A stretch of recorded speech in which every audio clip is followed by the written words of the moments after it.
For all of you businesses out there that think your product is it, and that's all you need is just your product, that will end, my friends. That cycle will come to an end one day, I promise.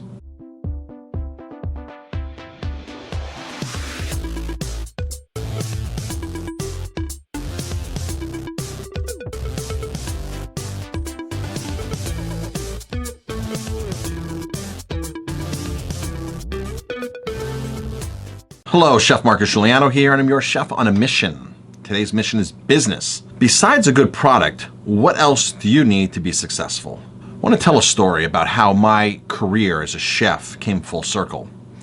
It was in the 90s, and I was a young rising chef, young rising hotshot chef, so to speak. I was getting offered some impressive jobs in my early 20s, late 20s, mid 20s. I was getting the jobs, they were coming in.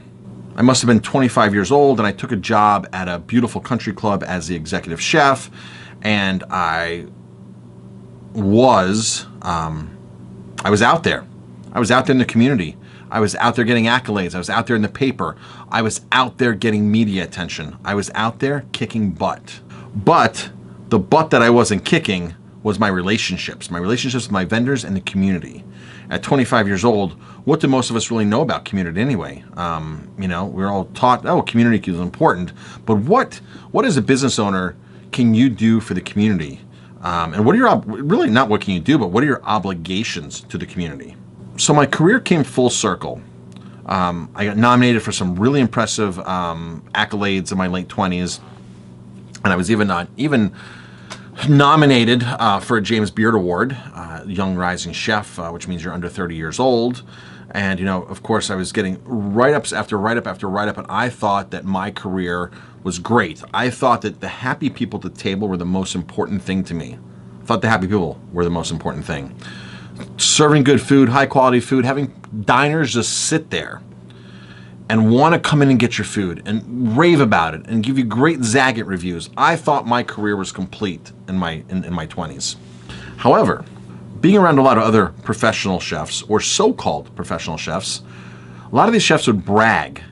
They would totally brag how they abuse sales reps, how they buy the cheapest food, how they manipulate their menus, and how they could care less about the environment. Well, it's not their responsibility for the environment.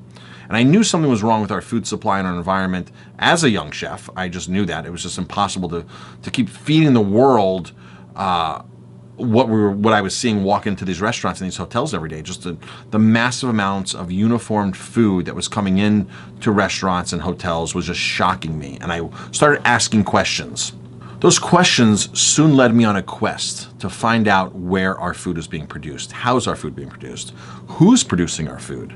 And in that quest to find some great answers, because I asked some great questions, when you meet a farmer who doesn't eat his own potatoes because he sprays such harsh chemicals on it that he's not even allowed in the field for days, the government won't allow him in the field, you start really questioning things.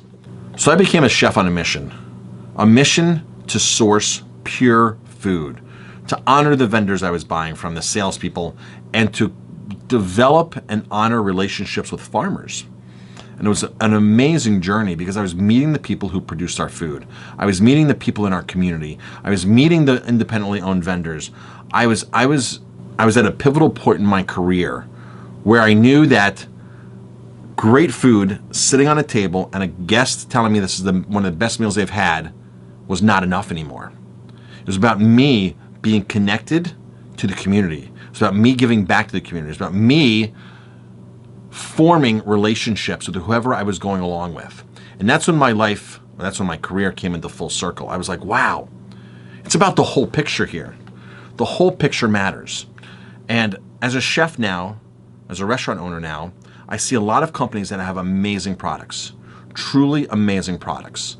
Whether it's a brewery, whether it's a distributor, whether it's a producer, a farmer, amazing products.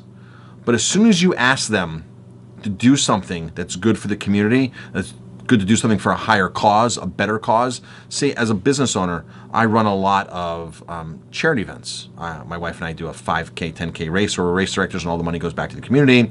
I've done a soup kitchen in a restaurant for 15 years when we feed up to 750 people a year, no questions asked. No questions asked. It's not my right to judge if somebody needs a meal on Christmas Day. I just provide them with that meal. And through all my other things where I donate to and I give back to the community and I want to see things succeed. I mean, I've even built a website for the community because our Chamber of Commerce wasn't that high tech at the time. So I built a site and said, here we go. Here's how we promote our area because we're all in this together. High tide raises all the ships. And I see companies that they come to me with an amazing beer, world-class beer, and I'll drink this beer. I'm like, this is great. And then as soon as I say, would you mind helping me out with this cause? And they turn their head to me and they're like, we don't do that, or it's not beneficial. I just had one brewery tell me, well, it's not beneficial for me to do this. And that's when I say they don't get the picture. They don't understand what's going on. They were me back in my mid-20s, putting a fantastic product in front of the guest. But there's only so long that can really hold up. There's a cycle there. There's a business cycle there. And that cycle, you must obey the laws of business. And not giving back, not wanting to give back, not giving back at all is not part of the laws of business. We're very fortunate to be in America. We're very fortunate anywhere that we are, because there's always somebody less fortunate than us, with 7 billion people on the earth, that we can all afford to take our business and do the right thing. Take our business and make sure that we're buying something sustainable, more sustainable than we were the day before. It might not be the most sustainable, but it might be more sustainable. It might be one step better than we were doing 6 months ago. My progression as a chef, as a restaurant owner, as a business owner, is to take all of my knowledge and all of my power and all of my mission and get better every single day.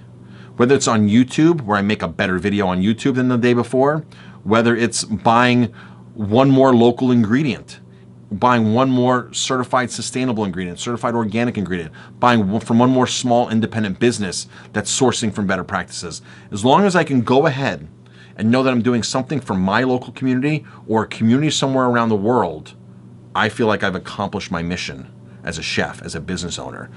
And just want to say, hey, for all of you businesses out there that think your product is it, and that's all you need is just your product, that will end, my friends. That cycle will come to an end one day, I promise.